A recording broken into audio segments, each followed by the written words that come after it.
I'm Nick Hughes, and this is Founders Live Conversations. All right. Hey, everyone. Welcome to Founders Live Conversations, where we tell unique and inspiring stories of entrepreneurship from all over the world. I am Nick Hughes. I am the founder and CEO of Founders Live. Today, we have a really great special guest. We have Ryan Frederick.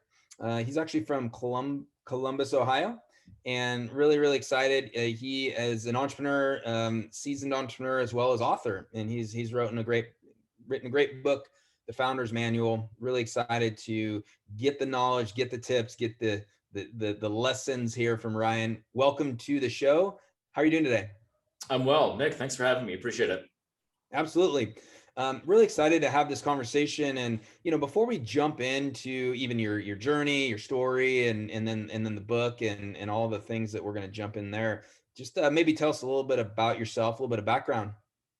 Yeah, typical small town boy upbringing. Grew up in a small town in upstate New York. Not an entrepreneurial family or upbringing, but knew at a pretty young age I didn't want to work at a big company. That somehow I knew I was not a big company person, and so moved to Columbus to go to school. Then in my infinite wisdom, and I did not move to Columbus to go to Ohio State, which most people move to Columbus to go to Ohio State. I didn't. I went to a technical school.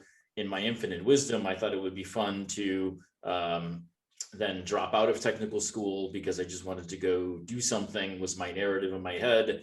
And mind you, I had no idea what that meant. I just knew that I didn't want to be in school anymore.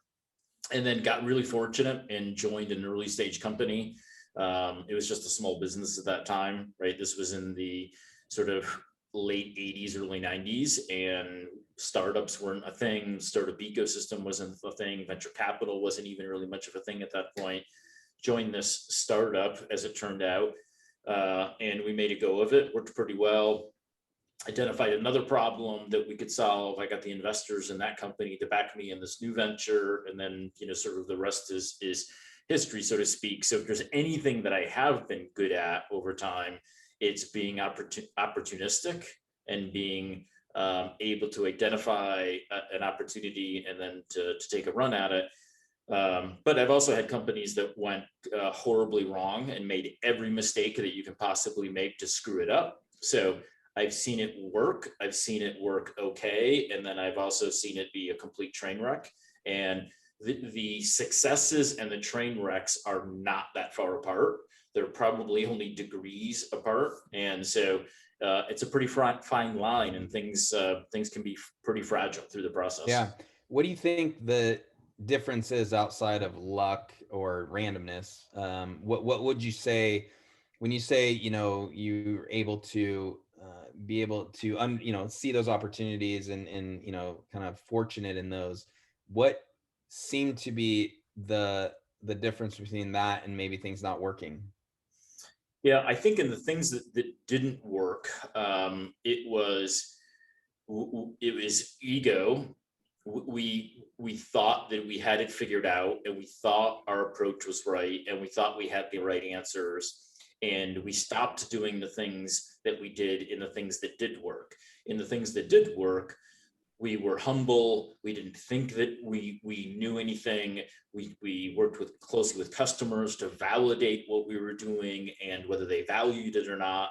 And in the ones that didn't work, we thought that we had it figured out. And then by the time we realized we made some critical, actually fatal errors, we didn't have enough runway to then redirect and make it work. I'll give you a really small example. And one of them that did work, we thought this was a site for a company to hire freelancers. And it was the time that Guru and all the other and Odesk were spinning up, and now there's hundreds, if not thousands of them. So we were building one of those, and we thought our differentiation would be that we would hire people in local markets to be a concierge between a freelancer and someone wanting to hire a freelancer.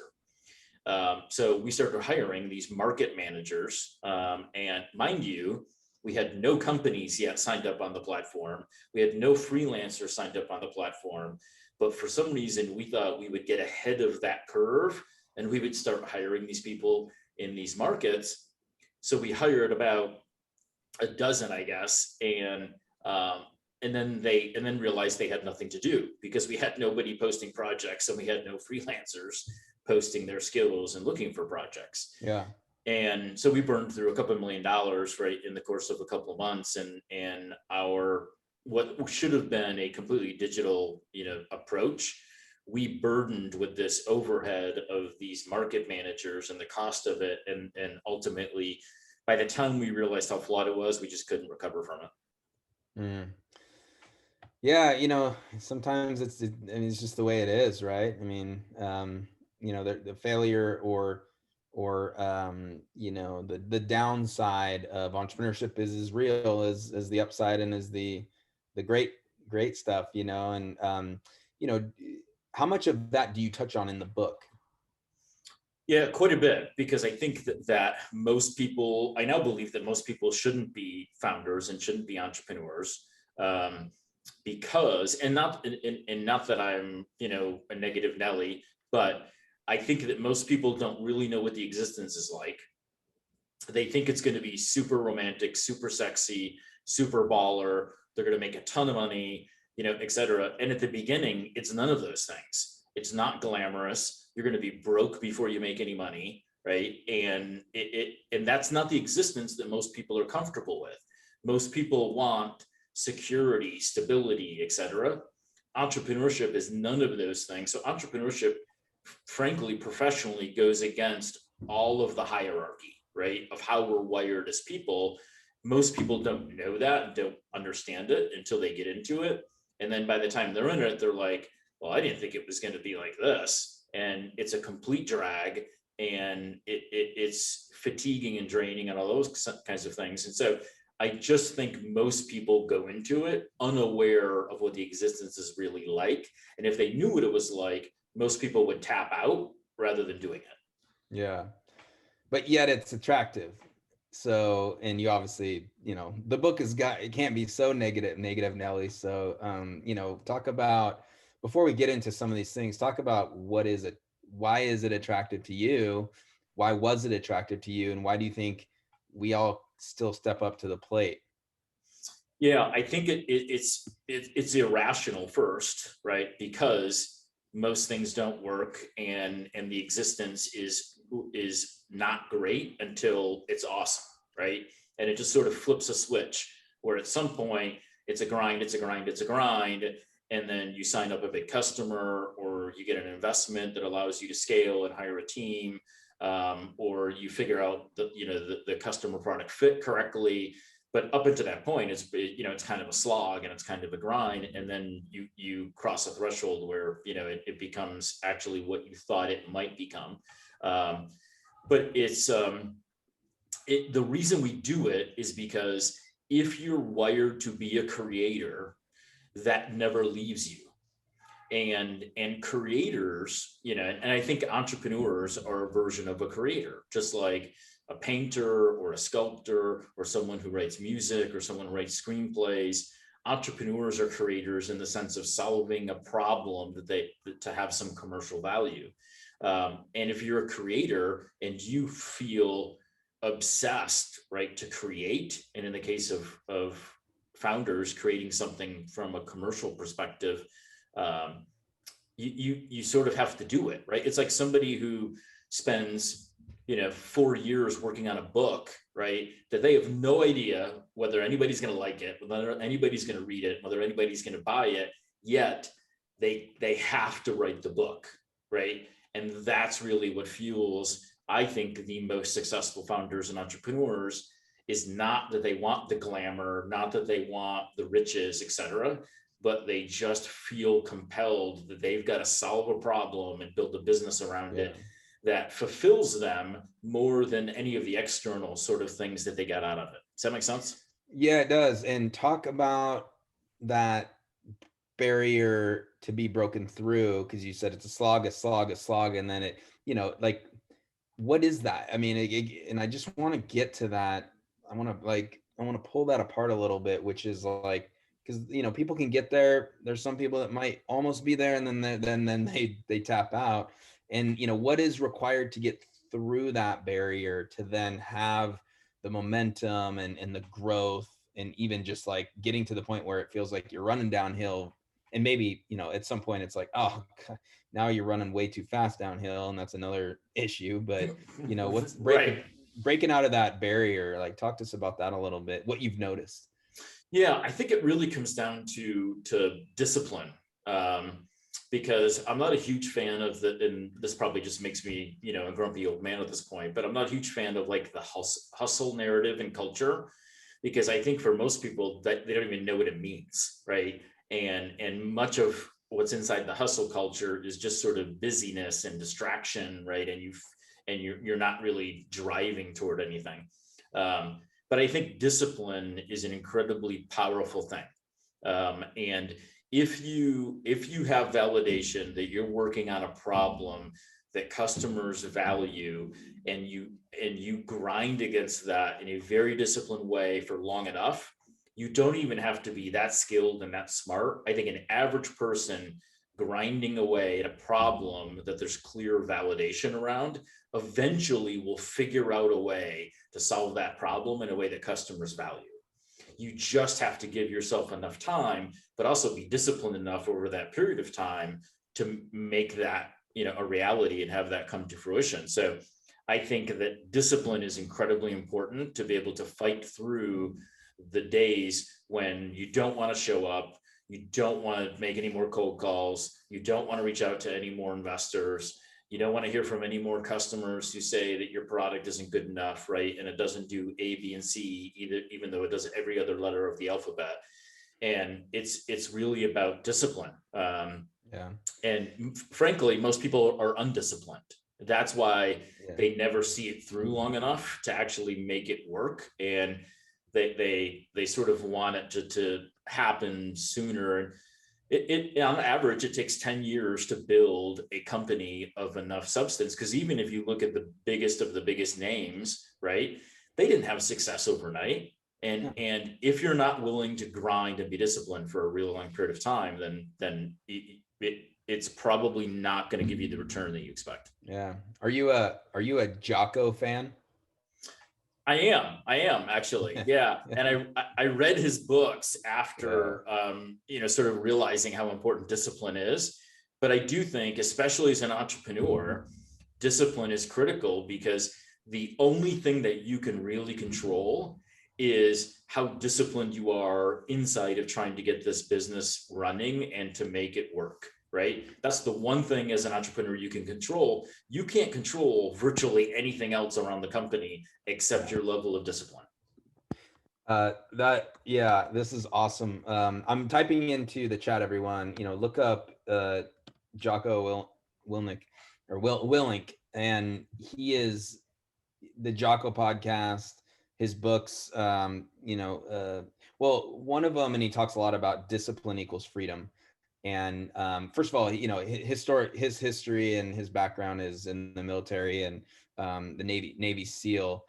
His story is pretty amazing. But first of all, side note, like his podcast, it's like I was not military at all, but it's just this like side fascination that all his guests on there, or their authors, or they read books from like stories of military, and it's just his voice. It's just like, when I have 2 or 3 hours, especially when I'm traveling, I just go into that, man. And then he's just about discipline. And so now his company is really around, leadership and discipline. So when you started talking about discipline, that's really, came to my mind. So I'm glad that you're a fan, and so cool. Hey, Ryan has a question, or I'm sorry, Tony has a question for you, Ryan. Before your startups even started generating revenue, what did you do for personal income? Let's go with that one first. So, basically, Tony, feel free to unmute if you want to come in the conversation as well. But talk to us a little bit about when founders bootstrapping, and maybe your experience of how did you continue to make sure your bills were paid as you were getting your company and getting to revenue positive, so you could actually cover expenses. Yeah, I mean, it's a multifaceted answer and solution, right? Because, more companies, especially the bootstrapped ones, are financed by Capital One and Discover and Citibank than any other source of venture capital, right? And so you almost always get personally leveraged through the process if you're going to be bootstrapping, right? Because there's going to be expenses that even go beyond what you could probably take out of the company early on if you're even generating some revenue early on. The other thing I believe strongly in is customer funding. Customer funding is the best source of funding, always will be. Because if you get customers paying for what you're doing as soon as you possibly can, even if it just covers your costs, right? There's huge validation in that. And there you prove ownership, right, from a customer perspective, and you prove that you get some customer product fit through that process. I was also married, and so having a spouse who's bringing in income is important, right? If you're in a relationship, right? I realize everybody's not in a relationship, and sometimes they have to go it on their own. And that's why I started with the credit card thing, because I would say most bootstrap single founders that I know and have invested in or helped build products over time or mentored or whatever, they're financed by Capital One, Citibank, et cetera. And, that's in one way super risky, right? But on the other side of it, if you've got that built-in financial leverage, right, where you can, pay your attorney early on a credit card, and you can, and you're going to buy, a Mac, and you're going to do some, pay your AWS subscription initially, right? That's probably going to go on to some personal credit cards that hopefully you can then generate some revenue or raise some money to then pay off. But, it's a multifaceted conversation. And it's layered, because I don't think there's one easy answer to that. I think it depends on every person's individual financial situation, right? What's their debt level and what's their lifestyle like coming into it? So one of the things I talk about in the Founder's Manual is if you're already super financially leveraged personally, it's probably not a good idea to start a company, because now you have no runway, right? You have no ability to leverage any credit cards. You have no ability to, lease equipment if you need to, or whatever the case might be, right? And so I do think that if you're going to start a company, you need to at least have your financial house in order and be as lean as you possibly can from a personal perspective, so you don't need to take that much out of the company, or at least as little as possible. It is a very multifaceted answer, and personal to every individual. So thanks for those thoughts. On that note, second question was around, were there points in your journey that you want to give up and you want to I'm just gonna go get a regular job, and whatever that means for people, but talk about points in time where you might have been at that place? Every day, all the time.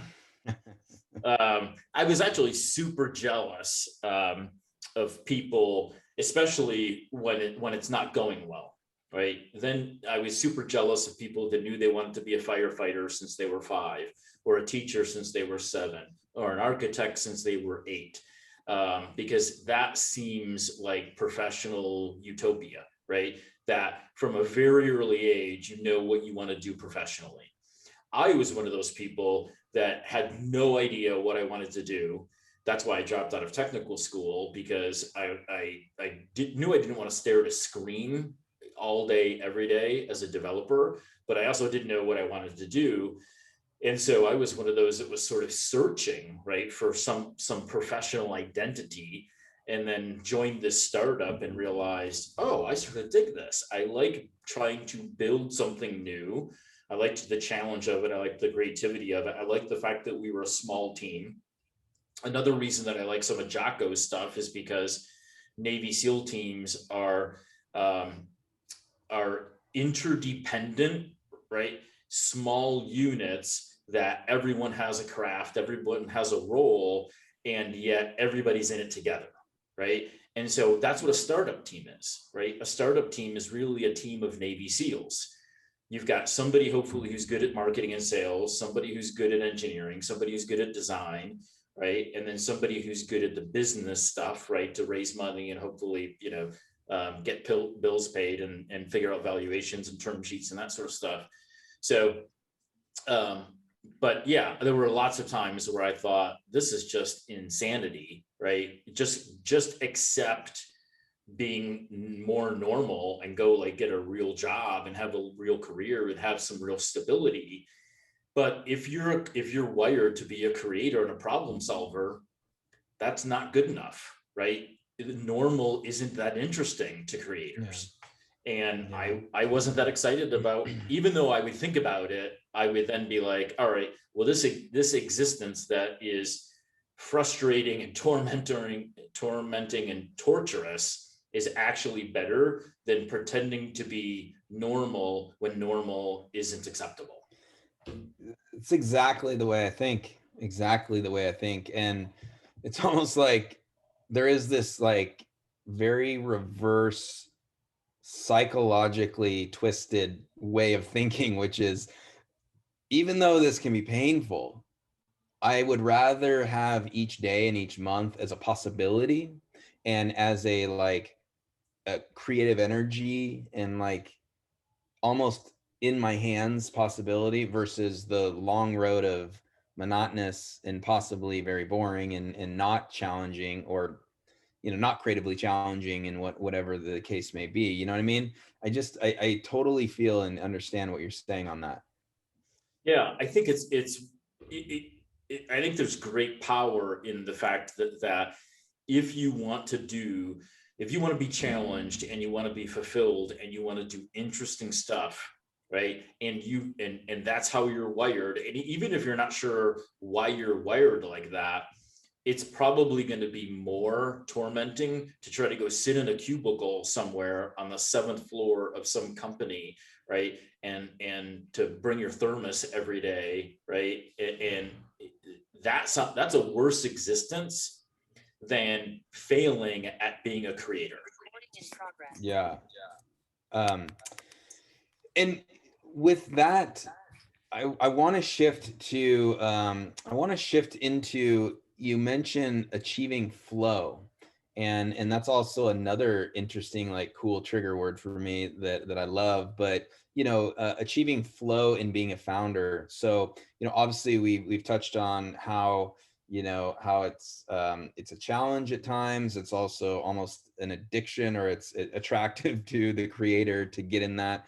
But once we hit that and we are in flow, talk to us about what flow is, and then what or how founders can really like get that and achieve it.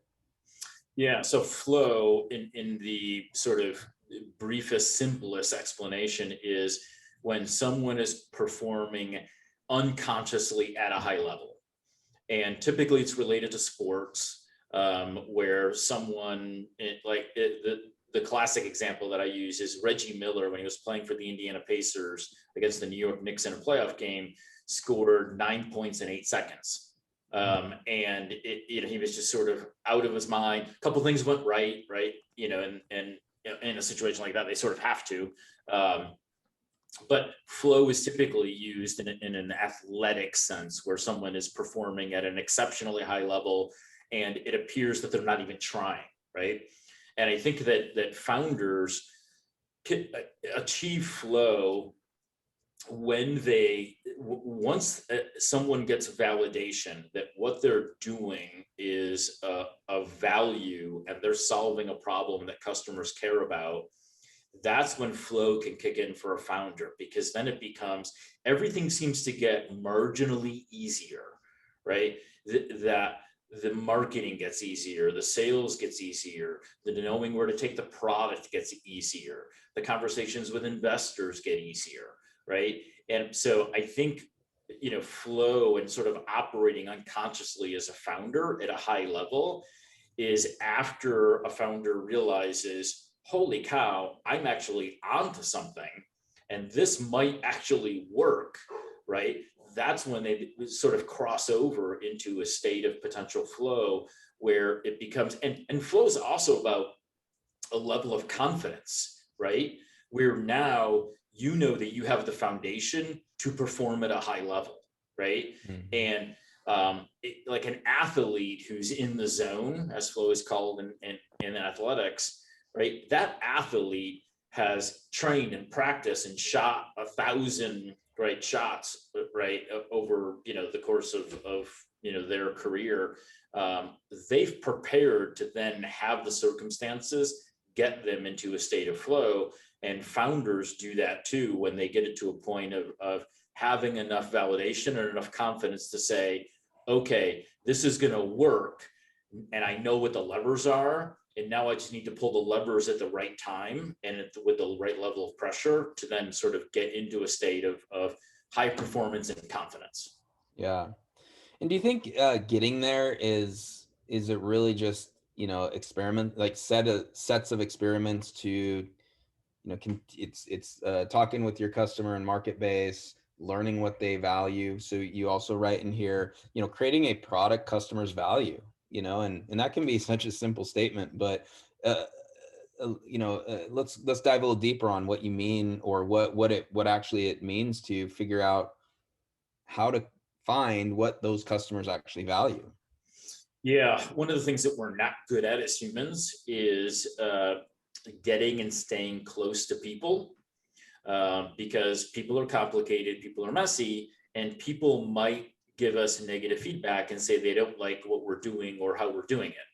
So you would think, because founders and startups at the beginning don't have any customers, that founders and startups would get and stay close to customers, because they don't have an option, because they don't have any customers. The opposite is actually more true. More products get built in a vacuum and get built based upon what the startup team believes the problem is and believes what the right solution is, than get built side by side with customers, and with customers providing ongoing iterative feedback. What we also don't do is, when we are even interacting with customers as part of building a product, we tend to ask them things in the positive. So we'll say things like, tell me what you like about this. Tell me how important this would be to you. Tell me how much you value it, right? Tell me why you would use it. So we frame all of the feedback in the positive, which means we get all of our responses in the positive, because customers don't want to disappoint, especially if they know you're a founder trying to build a new product and you get a new company off the ground. We have to reverse that. So much of being a founder, this is I think an important point. So much of being a founder and a startup is counterintuitive. And this is one of those points that's counterintuitive. If you go to customers asking validation feedback in the positive, you will get a lot of false positives in return. You have to go to customers and give them permission to be negative. You have to frame it not as tell me what you like about it, but tell me what you don't like about it. Tell me why you wouldn't use it. Tell me why I shouldn't spend one more minute working on this problem, right? Because if you give them the freedom to give you negative feedback, then they will. But if you don't, then they're going to give you positive feedback that might then lead you astray, thinking you're on the right path, only to realize, you know what? We built this thing and nobody's using it. Nobody wants it. Even the people that said they liked it aren't using it. What went wrong? Oh, that's so good to hear, and or sometimes not great to hear, but it's so well positioned the way that you said that, because you're right. Like another thing that, going back to our previous talk or conversation around, typical founders, it's like we tend to be optimistic, and we tend to look at the bright side, or the what ifs, and the hopefuls. And so then when I like what you said, which is like, then we try to go do the thing we're supposed to do, which is let's go get customer feedback and do some market research, and then we're asking them in the affirmative, and if we're not careful, we're getting those false positives. So yeah, what you're saying is actually have the stomach to set these questions in a way that, you want the truth, and you just got to be able to hear that what's not working or what is, or what they don't like, so would you suggest doing that through, is it like surveys, and is it like anonymous surveys? Is it things of that nature, or is it literally like sitting down face to face and having those conversations? It's multidimensional. And I'll tell you why it has to be multidimensional. So I now own a product, a digital product consulting firm. So we build software products for startups up through enterprises. And we were working with a large insurance company. Everybody would know the company, and they engaged us because they wanted to build a product to offer insurance and financial services to freelancers. Because there aren't a lot of products and services in that area specifically packaged and offered to freelancers. And so we said, okay. So we engaged with them, and we got a group of 10 freelancers together, and they were sort of our initial focus group. And we were doing concept validation with them and sort of functionality validation, et cetera. And then at a point in our work with these 10 freelancers, on one afternoon, we asked them, of the 5 concepts we're now talking about, which one would you value the most? And then we had them rank them in order. The following day, we sent them an email survey that said, of the 5 concepts, which would you start using tomorrow?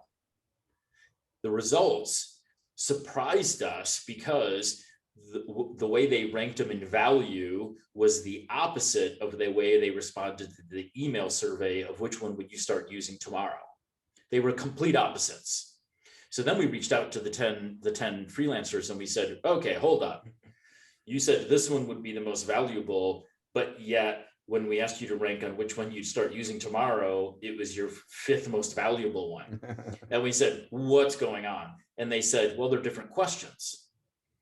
Because the one of value is which one would have the most long-term value. The question of which one would I use tomorrow is based upon which one do I think realistically could be available tomorrow, right? And so they brought a different perspective to each of those questions, right? Even in the sort of positioning. And so you have to do it all. I think you've got to get in front of customers directly, be face-to-face, iterate alongside them, do some anonymous things, do some things digitally, and then you have to sort of layer it all together and say, where are the contradictions? Where doesn't it make sense? Where are the gaps? And where are we getting different inputs based upon different form of question or even different medium? Because the other thing that you'll find in building software products, or any product for that matter, is customers will say one thing and then do another.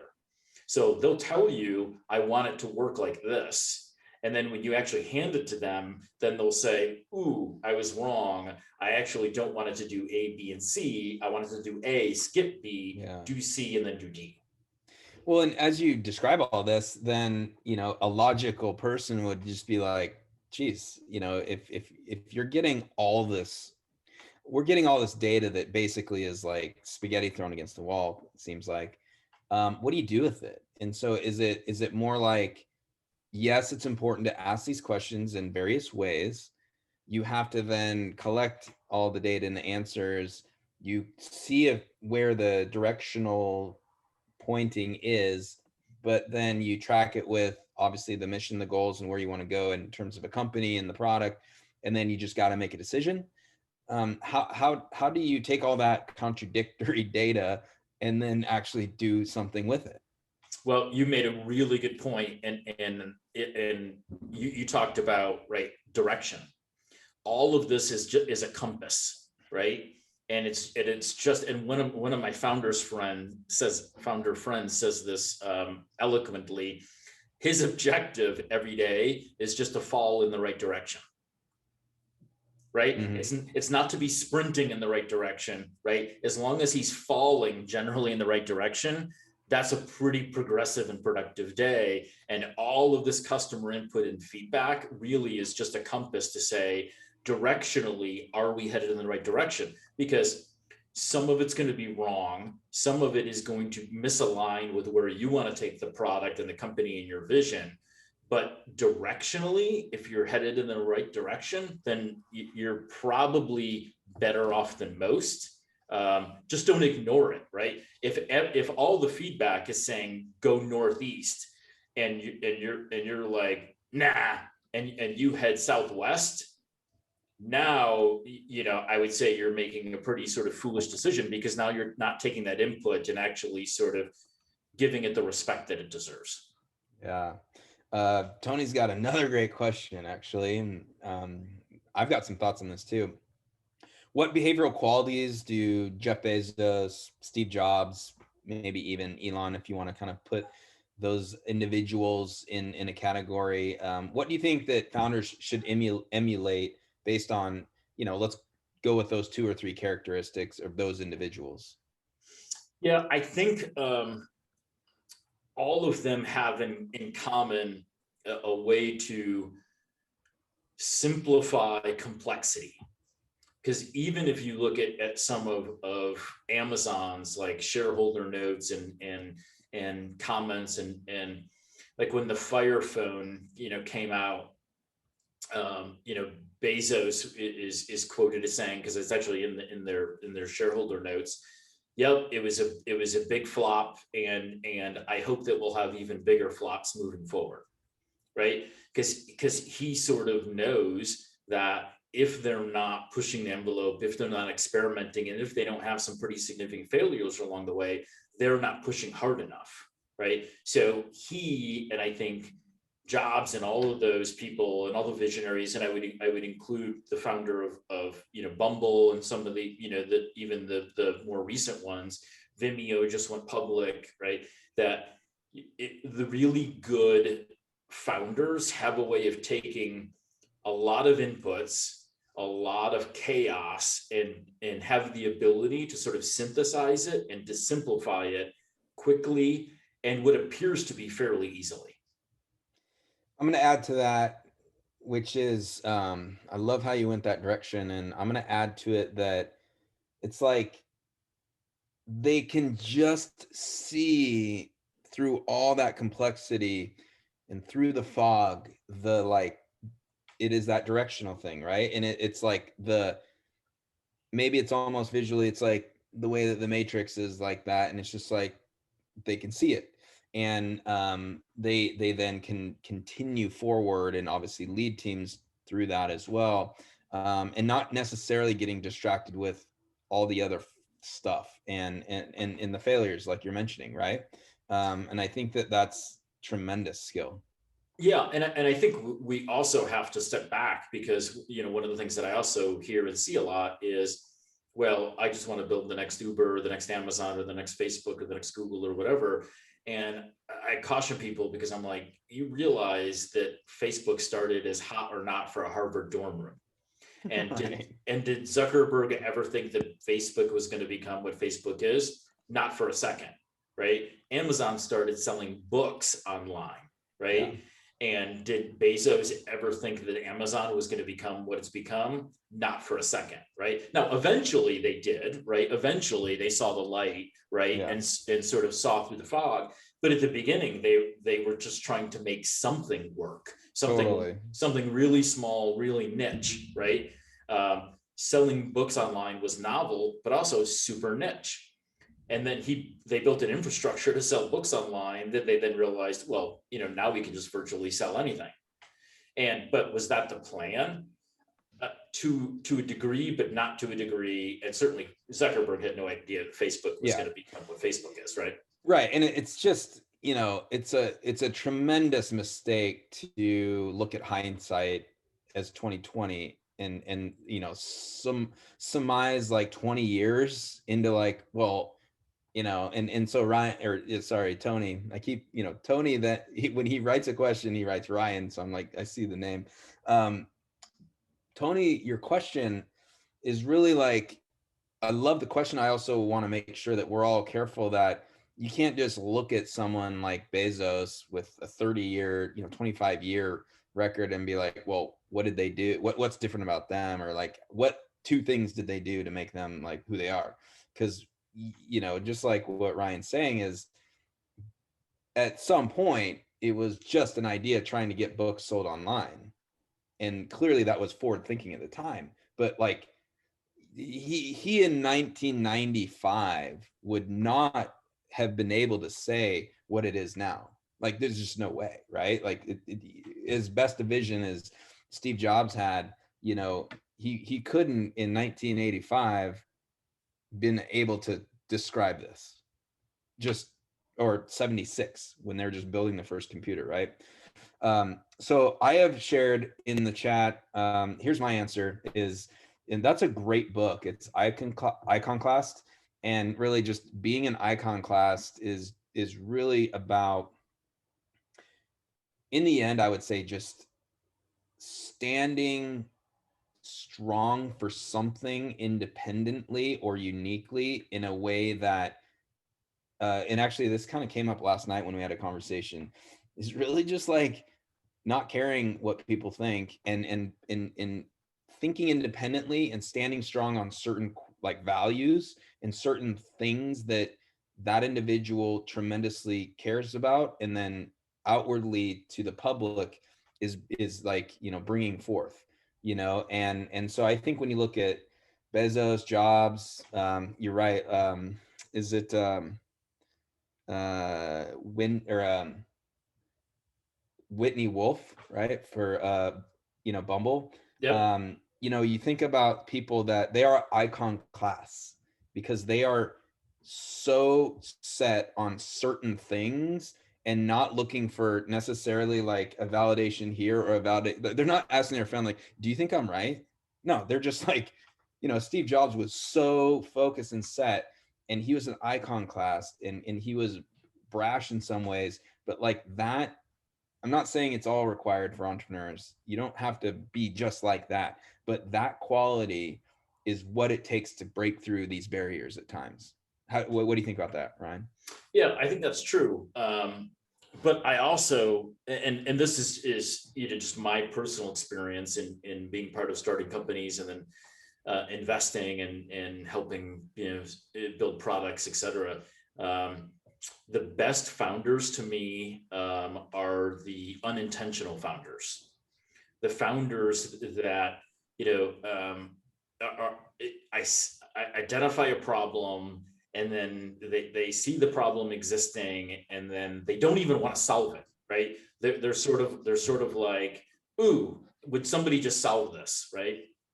And then it exists for another year, and it exists for another 3 years, right? And then eventually they're like, well, goodness, if nobody else is going to solve this and do anything about it, then I'm going to do something about it, right?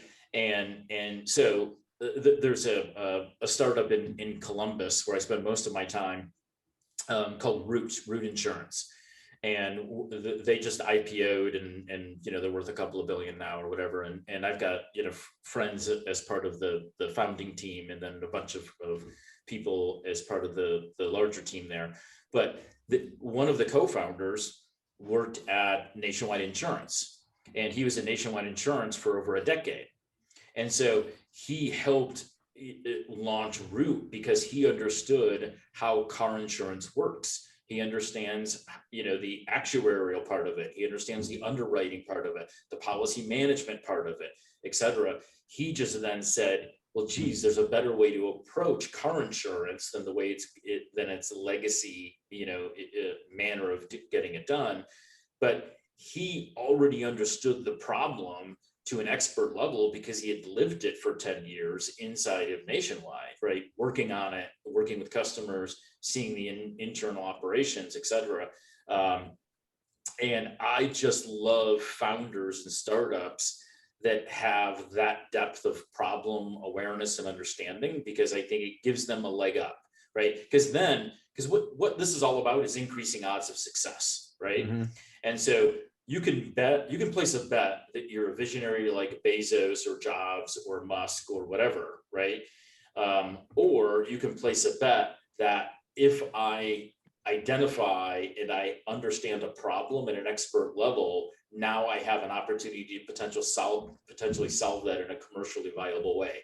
I would rather bet on the deep problem understanding every time than to bet on the fact that I'm a visionary. Yeah. Yeah.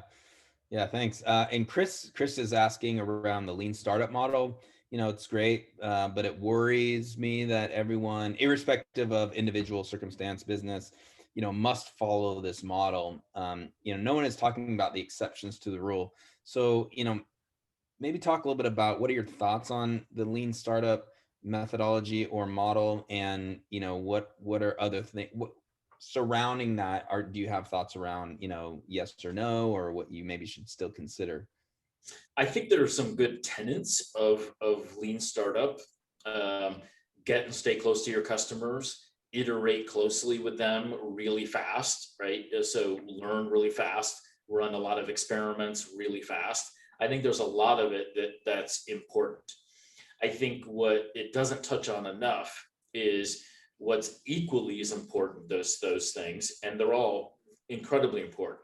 But what's equally important is discipline underneath all of that, because I've seen lots of startups that are move really fast and iterate really fast, etc. But if you don't operate with discipline underneath that, and you're just sort of moving fast and you're sort of directionless, right? Then it's a lot of thrashing and it's a lot of activity with no real end, right? And in sight. And so I think the lean startup can sort of foster and engender a little bit of thrashing, that I think is the principles are good. I think the implementation is often bad. Maybe that's the best way to say it. Mm. Yeah, yeah, I think that's great. And I would just add, I think, like, how do I put this correctly, or in the way that is appropriate, but I'm a little hesitant on these things that get too worshipped, and I just think, like, it just kind of jumps the shark at some point, or it like gets to the point where people take it as truth, without really fully doing what you just said, which is like, look, some of these things are great, but if you don't have a foundation that's rooted in a holistic approach, yeah, a lot of thrashing, and they're doing it because they're like, well, Steve Blank said we should do it, or even uh, Eric Ries, and okay, well, did you read the full book? Have you done more research around it? And so taking it just as as doing a little more research, I think, is important as well, and understanding your philosophy. So we're going to tie, like, the last three questions together.